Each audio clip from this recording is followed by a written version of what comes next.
अवलोकन के आधार पर इसका अनुमान लगाना ही खगोल शास्त्र का मुख्य उद्देश्य के यंत्रों के माध्यम से अपने ज्ञान में एक नया अध्याय जोड़कर चले जाते हैं। इस शंकु यंत्र ने अभी तक लाखों लोगों की जिज्ञासा को शांत किया है और आज भी अविचल खड़ा अतीत के गौरव से भविष्य को आलोकित कर रहा है।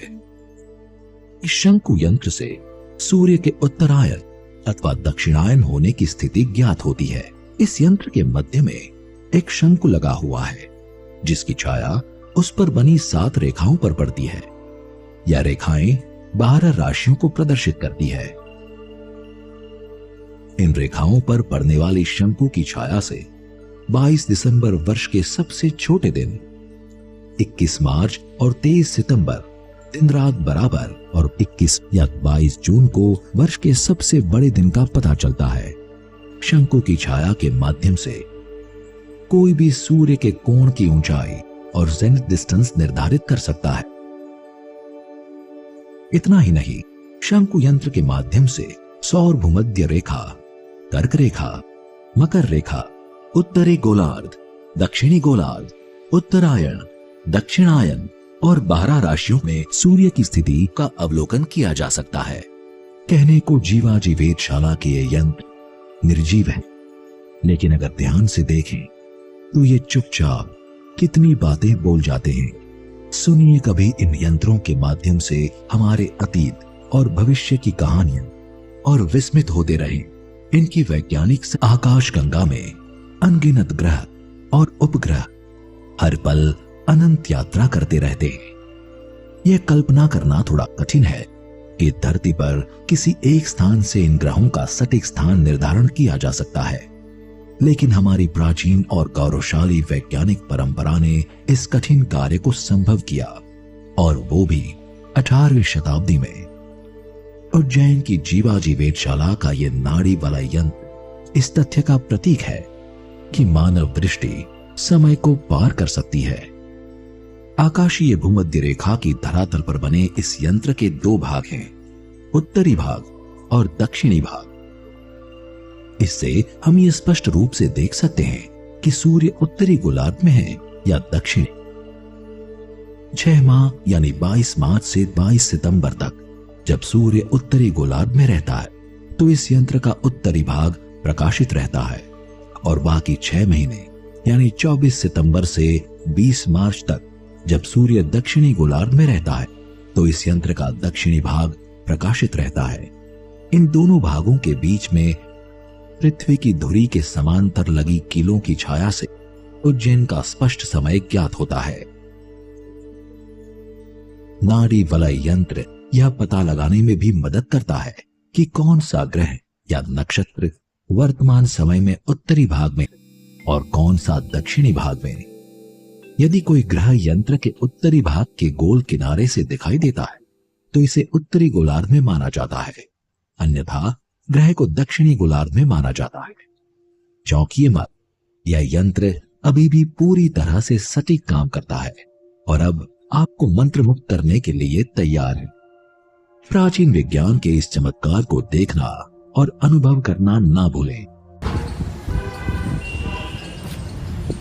ये एक अंतरिक्ष वेधशाला है जो विक्रमादित्य के टाइम स्टैब्लिश किया गया था।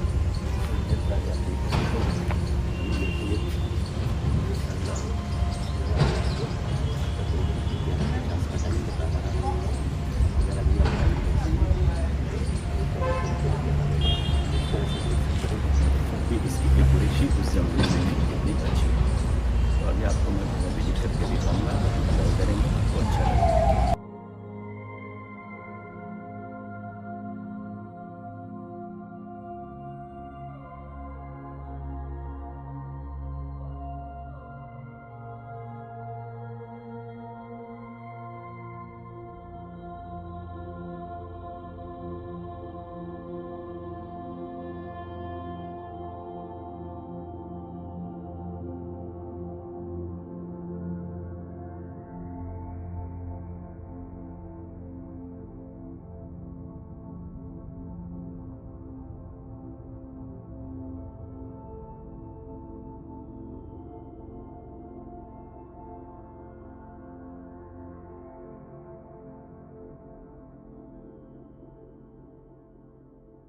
आकाश गंगा में अनादिकाल से लाखों ग्रह नक्षत्र अनंत यात्रा कर रहे हैं। न जाने कब मनुष्य को इन ग्रहों की चाल ने आकर्षित किया होगा और न जाने कब मनुष्य ने इसका गहन अध्ययन शुरू किया होगा। लेकिन यह बात अपने आप में किसी महान आश्चर्य से कम नहीं है कि कई साल पहले जब हमारे पास उन्नत साधन नहीं थे, तब भी भित्ति यंत्र जैसा एक वैज्ञानिक यंत्र उज्जैन की जीवाजी वेधशाला में बनाया गया, जो जटिल गणना को भी बड़े सरल तरीके से करने में सक्षम है। भित्ति यंत्र के माध्यम से ग्रह नक्षत्रों के नतांश यानी अपने सिरे के ऊपरी बिंदु से दूरी उस समय ज्ञात किए जाते हैं जब वे उत्तर दक्षिण गोल रेखा को पार करते हैं। यही समय उनका मध्याह्न कहा जाता है। यंत्र के ऊपरी सिरे पर डोरे से लगी हुई 2 कीलें हैं, जिनमें डोरे बंधे हुए हैं।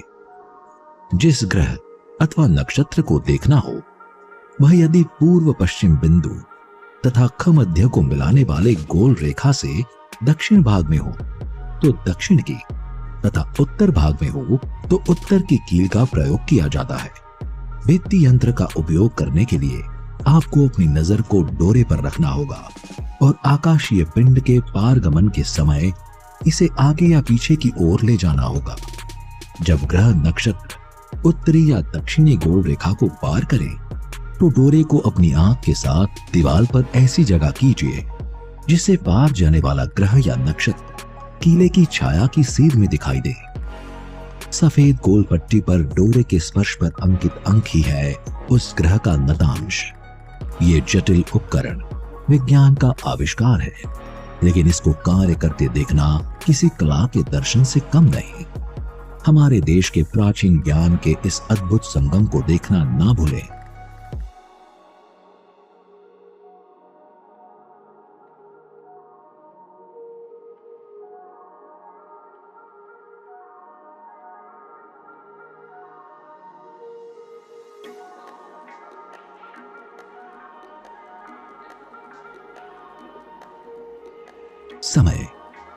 समय इटर्नल है, सनातन है।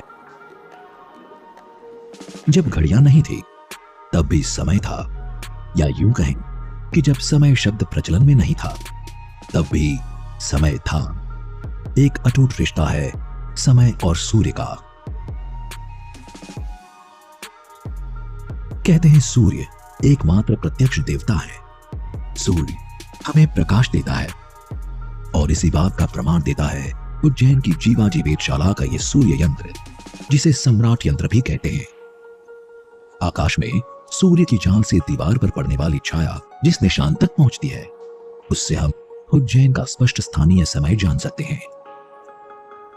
यंत्र के पूर्व और पश्चिम में लगी सारिणी में लिखे अनुसार मिनट स्पष्ट समय में जोड़ने से भारतीय मानक समय यानी इंडियन स्टैंडर्ड टाइम ज्ञात होता है। सवाई राजा जयसिंह द्वितीय के समय के खगोलविदों और ज्योतिषियों ने सूर्य की मदद से सही समय का पता लगाने के लिए इस अद्भुत वैज्ञानिक यंत्र का निर्माण किया और यह यंत्र अभी भी सक्रिय उपयोग में है। आज भी आप इस सौर घड़ी पर 20 सेकंड की सटीकता के साथ समय देख सकते हैं। सौर घड़ी जीवाजी वेधशाला का ही नहीं, संपूर्ण देश का गौरव है। हमारे गाइडों की मदद से इसके काम करने के तरीके को समझें और गर्व करें हमारी गौरवशाली वैज्ञानिक परंपरा पर। जीवाजी वेधशाला में 5 यंत्र हैं। वैसे तो पांचों यंत्र अत्यंत उन्नत और सटीक हैं, लेकिन दिगंश यंत्र से जिस प्रकार की गणना होती है उसे देखकर आश्चर्य होता है कि 300 साल पहले बिना किसी सैटेलाइट और टेलीस्कोप के मानव कल्पना कितना अद्भुत आविष्कार कर सकती है। दिगंश यंत्र के माध्यम से सूर्य और अन्य ग्रह नक्षत्रों के एल्टीट्यूड यानी उन्नतांश या क्षितिज से ऊंचाई और एजिमत यानी दिगंश या पूरब पश्चिम दिशा के बिंदु से क्षितिज वृत्त में गुणात्मक दूरी ज्ञात की जा सकती है। इस यंत्र के बीच में गोल चबूतरे पर लगे लोहे के दंड में तुरीय यंत्र लगाने पर ग्रह नक्षत्रों के उन्नतांश और दिगंश यानी एल्टीट्यूड और एजिमत की सटीक गणना की जा सकती है। आइए इसकी कार्य प्रणाली समझते हैं। तुरीय यंत्र को इस प्रकार स्थिर कीजिए कि उसमें बने 2 छेद तथा ग्रह अथवा नक्षत्र का केंद्र अपनी आंख में एक सीध में हो। दंड के सिरे पर लगे चक्र पर तुरीय यंत्र की घूमने वाली सुई दिगंश यानी एजिमुथ बतलाती है। तुरीय यंत्र पर लटकता हुआ डोरा यंत्र के किनारे पर जिस जगह होगा वहां के अंक हैं उस ग्रह के उन्नतांश यानी एल्टीट्यूड। वैसे तो अनंत अंतरिक्ष के बहुत सारे रहस्य अभी भी अज्ञात हैं, लेकिन जिस तरह मनुष्य के जिज्ञासु दिमाग ने आज से 300 साल पहले दिगंश यंत्र जैसे उन्नत यंत्र का निर्माण किया है, तो ये कहना गलत नहीं होगा कि एक दिन ऐसा जरूर आएगा जब मनुष्य अंतरिक्ष में अपनी विजय पताका फहराएगा।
अभी आप उज्जैन का वेधशाला देख रहे हैं। ये जो सामने है जंतर मंतर, वो सनडायल। अभी आपको इसको डिटेल में मैं दिखाऊंगा।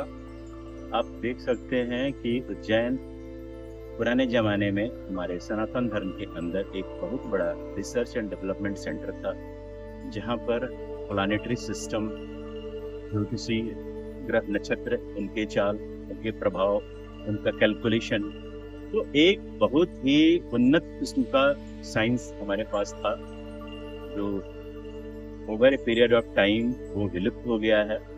अगर आप महाराजा विक्रमादित्य को जानते होंगे, हमारा जो हिंदू कैलेंडर है विक्रमी सन संवत, वो उन्होंने स्टार्ट किया था, इसको हम आज भी फॉलो करते हैं।